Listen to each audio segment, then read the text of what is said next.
Oh, definitely how fast Cole Palmer has been on the rise, especially from his move that's leaving Manchester City to join Chelsea Football Club. Yes, I remember that striker against that's in the European Championship there in Germany. Well, definitely those are some of the high moments of Cole Palmer, but definitely he has been rewarded for his heroics during the course of the 2022-2023 that's a season where we talk about football, and of course Cole Palmer named England Player of the Year. Spain and Barcelona great Iniesta also retired from football at the age of 40. So definitely these are some of the talking points for us on today's edition of the program, and of course we'll start straight from the camp of the Super Eagles of Nigeria.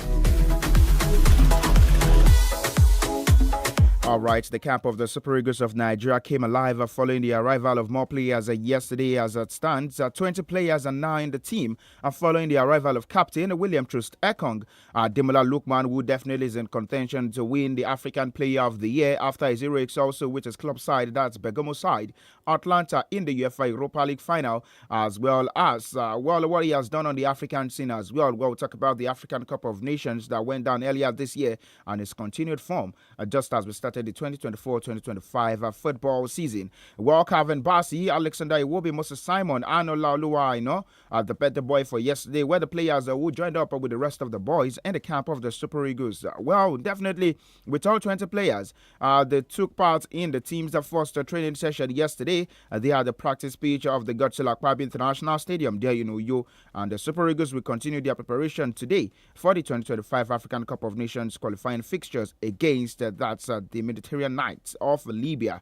Well, speaking, the interim head coach of the team, Austin Eguavon, he has highlighted the importance of Osimhen while also stating that it is a team sport. Let's take a listen to the words of Austin Eguavon speaking about the importance of Victor James Osimhen, the forwards of the Super Eagles of Nigeria. It's a collective effort. It's a team sport. It's not individual sport. We're in touch, and we can understand him. He can understand us. It's a huge miss. We all know that how important and impactful Osimhen can be, but we have other players who can step into his shoes. He's here, not here physically, but I'm 100% sure he's here spiritually with us. Well, I remember yesterday I told you about that's Austin Eguavon stating his reason for also calling up the likes of Kelechi and joining to the foot of the Super Eagles of Nigeria when it became clear that Victor Osimhen won't be in the foot of the Super Eagles of Nigeria. So now let's take a look at the list of players in camp of the Super Eagles, where we have Amas Basioge and fellow goalkeeper Stanley Wabali, Wilfred Ndidi, Frank Oyeka, Rafael Oyedika, Afisa Adole Bashiru. We have Victor Boniface, Samuel Chukwueze, Benjamin Taminu, Maduka Okoye, William Troost Ekong, Calvin Bassey, Shemilo Gwajayi, Ademola Lookman, Bruno Oyemichi, Taiwo Awoniyi, Alexander Iwobi. We also have Moses Simon, Alassane Yusuf, and Olaoluwa Aina. Still expected in camp of the Super Eagles of Nigeria.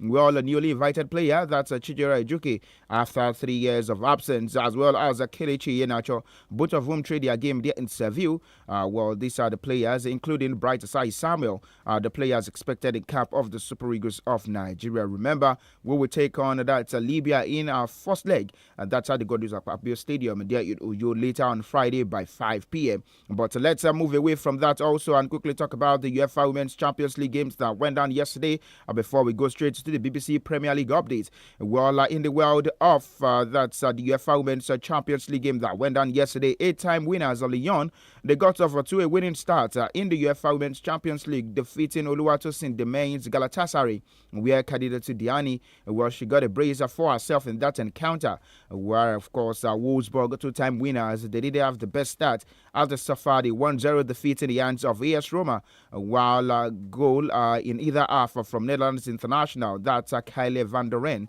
ensured that 20, well, they got victory against the Celtic, who were making their debut in the UEFA Women's Champions League yesterday.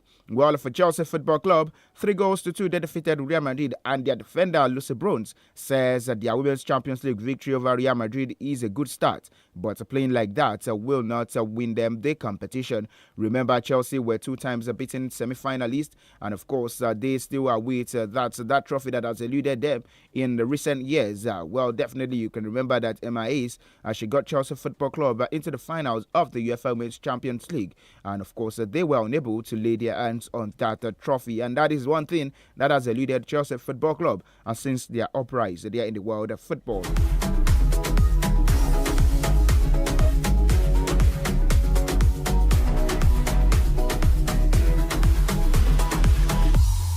All right, let's go straight to England and talk about Cole Palmer, who yesterday he has been named the England Men's Player of the Year 2023-24 season. Well, this was voted for by the public, and the Chelsea forward was picked ahead of Jude Bellingham, who also had a perfect debut season for Real Madrid here in the Spanish La Liga, where he won the La Liga as well as the UEFA Champions League, and for Bukayo Saka, both of whom finished second and third respectively. And remember, Cole Palmer only made his debut for the Three Lions in November last year in their 2-0 victory against Malta there at the Wembley Stadium, and he has represented the country 9 times, starting a game twice, with 5 of those appearances coming out the Euro 2024, where he scored in the final against Spain as a Gareth Southgate side lost by 2-1.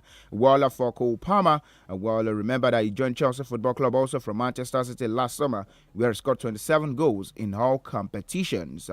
Palmer, he joins the illustrious list of players to win, and that's the England Player of the Year, and he also is the first Chelsea player to receive the recognition since Ashley Cole in the year 2010. So definitely, let's join our partners. That's the BBC Premier League update for these and many more stories concerning players there in the English Premier League.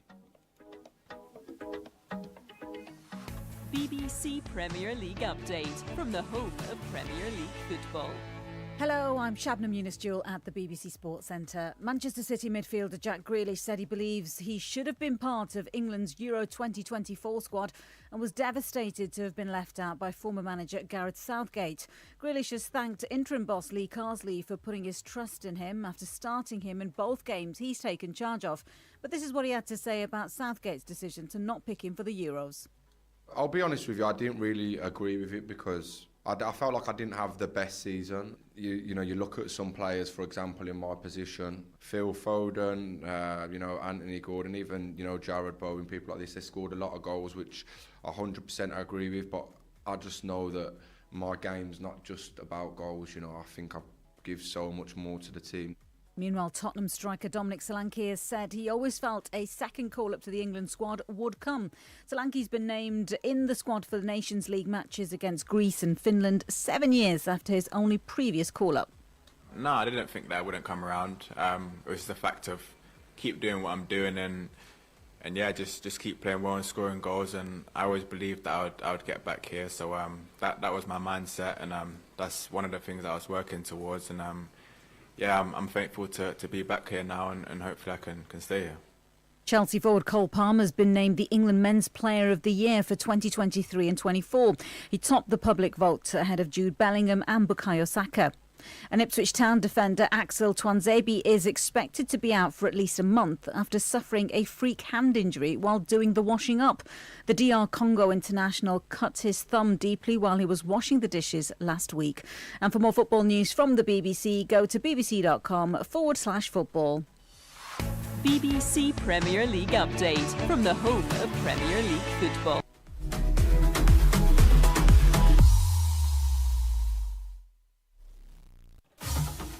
All right, still taking updates from the English Premier League. Well, Chelsea and Nottingham Forest, they've been charged for failing to control their players. That was in that Sunday encounter that went down there at the Stamford Bridge.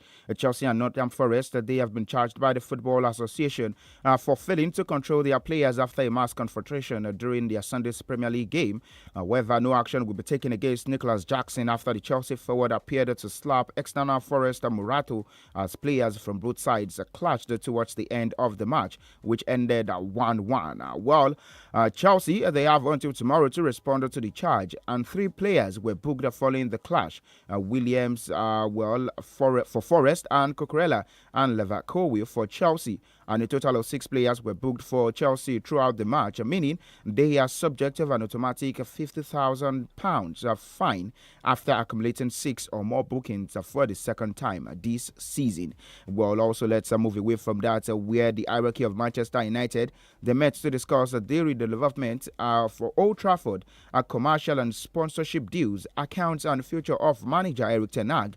But it has been said that it was a routine meeting, and the meeting went on for quite a long time, and it started around 9:30 a.m. yesterday as Sir Jim Ratcliffe arrived with Sir Dave Brailsford. Also in attendance was Dan Ashworth, Omar Berrada, and Jean-Claude Blanc for Manchester United. Remember that manager Erik ten Hag also is away just to take a break outside of football at this point in time. But quickly, let's take this update from the world of tennis. In the Shanghai Masters, Yannick Sinner, they defeated Ben Shelton in straight sets 6-4, 7-6. And as we speak, we have Carlos Alcaraz playing against Gael Monfils, as well as Stefanos Tsitsipas up against Dani Medvedev.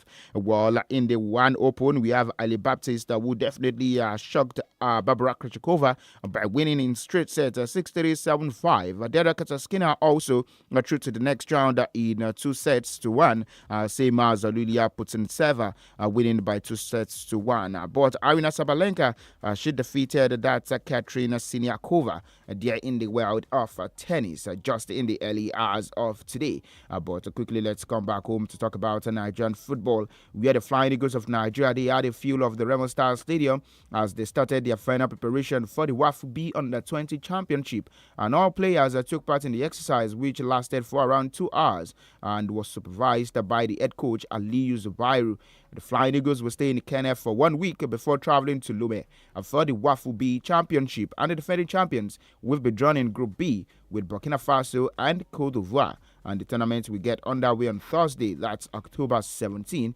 And also, with a few days to the start of the 2024 FIFA Under-17 Women's World Cup, the head coach of the Flamingos, Bankole Olowo-Okereye, has admitted that there is pressure, and the team presently on a 2-week training tour at the Santo Domingo in the Dominican Republic. They were held to a 1-1 draw in a warm-up game that was earlier this week, and the coach said that they are working hard to undo the pressure.